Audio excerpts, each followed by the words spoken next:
Hi guys, you might have seen my video in which we asked Ukrainians, what do you think about India? And some of them told us that India is a third world country, it's poor, it's dangerous. And so many people in the comment section were really angry. No, India is a great country and so on. So we made this video, we didn't want to offend anybody, we just showed what people said, what stereotypes people have. I haven't been to India, but some of my friends have been to India and they say it's interesting, it's exotic, it's unusual. But what's important is that they were traveling in a group, they were traveling with local guides. So I've just seen a video where a woman from Australia, a Western woman, went to India alone. So she was on her own in India.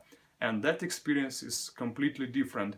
I was shocked to see what happened to her. So let's watch some of it.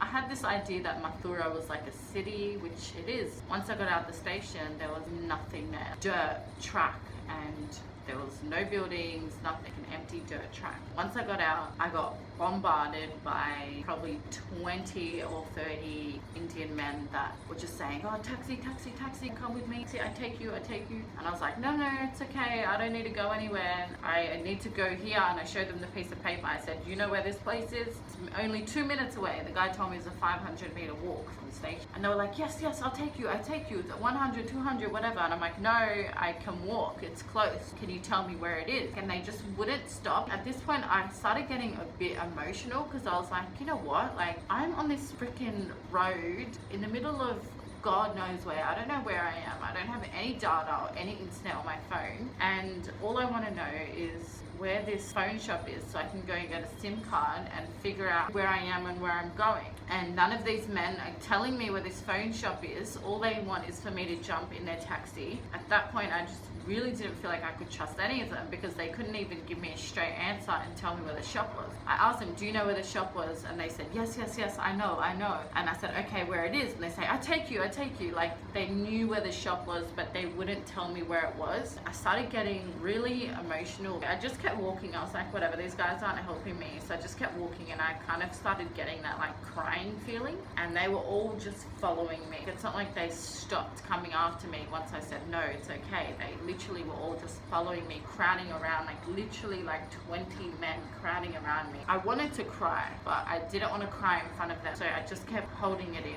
One of the men drove up while I had walked a little bit further, and he was like, it's too far for you to walk, I'll take you. By this point, I just wanted to get all the other men that were following me away, and I just jumped in his car. And then we got into like a semi-accident. One of the rickshaws, which is like the tuk-tuks in India, smashed into us. It was a bit startling. I was like, whoa. And then the taxi driver just jumped out of the car and went to the rickshaw driver and started going at him. It looked like he was about to beat him up. He had his fist up. Like, I was like, what the hell's going on? Oh my God, you know, what have I got myself into? I could tell his vibe just started to change. Just the questions he was asking started to change, and he started looking me directly in the eyes, whereas before he was just driving and looking forward. He was like looking really deep in my eyes. Then he started asking me if I had a boyfriend. I just lied. I was like, yeah, I have a boyfriend. He's in Sydney. He's like, no, you don't have a boyfriend.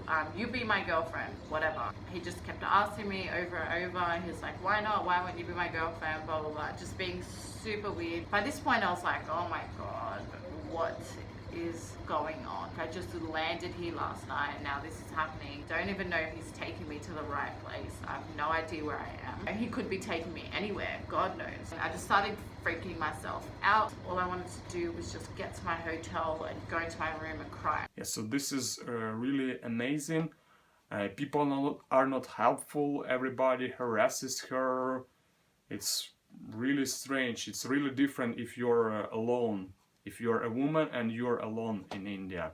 So let's watch some more. We got to the hotel, I paid the taxi driver, he went. So I went to check in. I was in the office where the reception was, and it was literally me and like probably 7 to 10 men in that room. They were all workers or they owned the hotel or something, I don't know. None of them were friendly. None of them smiled at me, anything like that. All sitting in the room, like kind of around me while I was talking to the receptionist. Doesn't seem like there's going to be people here for me to talk to. I didn't trust talking to these people about how I was feeling. Like I didn't want them to know that I was feeling scared and stuff. But I was asking the receptionist, I told him I need to get a SIM card. I said, is there a Vodafone shop around here? And he said, yes, there is one. It's a 20-minute walk. By this point, I was getting very emotional and I didn't want to leave my hotel. Like I was just getting really scared of everything. I was too scared to even go outside my hotel and walk for 20 minutes, and I didn't have any data or anything, so I didn't want to be lost on the streets and asking random men for help or like get into another taxi. I was just so turned off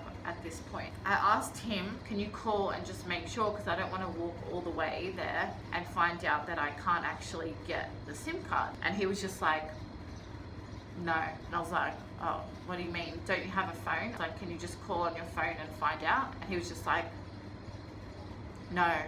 And just hearing that was enough for me. I was just like, okay. And all like just, you know, that crying feeling was just getting to the point of no return. Pretty much the whole time I was talking to him and asking him about the Vodafone store and all of that, I was pretty much almost crying. When he said no, that he couldn't help, that was enough. And I just got up and walked out, and I walked to my room. And as soon as I got into my room, that's when I just started freaking out. And I just sat down and started bawling out, crying. I encourage you to watch the whole video. It's right here or maybe in the description box. Somebody in her comments wrote that it's dangerous for everybody if you're in India, but if you're a woman, it's even worse. So I know that many Indians are watching my channel. So please tell me if it's likely to be true what she says. I know if you're a man, your experience is different than a woman's experience. But at least tell me if it's likely to be true. And please be honest. I'm looking forward to your responses. See you.